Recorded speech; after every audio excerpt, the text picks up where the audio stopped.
السلام عليكم ورحمة الله وبركاته. اللهم صل وسلم وبارك على سيدنا محمد. معانا فيديو حلو اوي العدسة. هنرجع بقى ايام الشتاء تاني، ايام زمان في الشتاء. معانا العدس، مكوناته عدس، جزر، بصل، طماطم، توم. دي ايام بقى جدودنا كانوا بيعملوا العدس كده. بنغسل العدس وبعدين نزلناه في مية،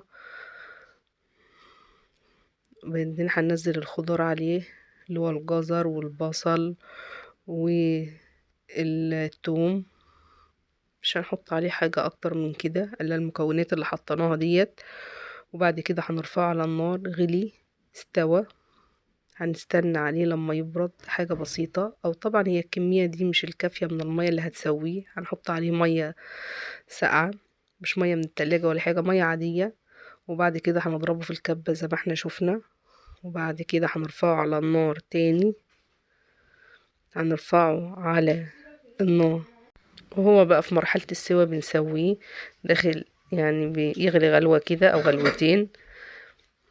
هنحط بقى الشعرية في قلب الزيت وهنحمرها تحميرة اللي هي بتبقى لونها ذهبي.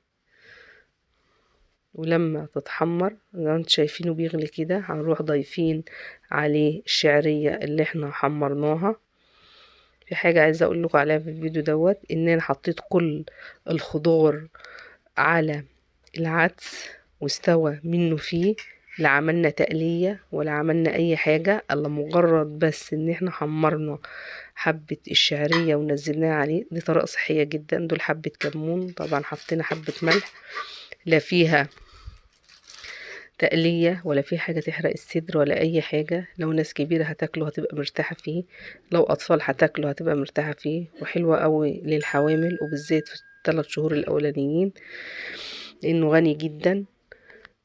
وكان ده فيديونا النهاردة. اللي عجبكم الفيديو اعملوا اشتراك للفيديو وتفعلوا الجرس وتعملوا عشان يوصل لكم ان شاء الله كل جديد. واللي عجبه الفيديو ان شاء الله يكتب لنا في التعليق. يا ريت تجربوا الوصفة ديت بالطريقة ديت، هتعجبكم قوي وربنا يحسن ما بين ايديكم. ده كان فيديونا النهاردة، ويا ريت يكون عجبكم. والسلام عليكم ورحمة الله وبركاته.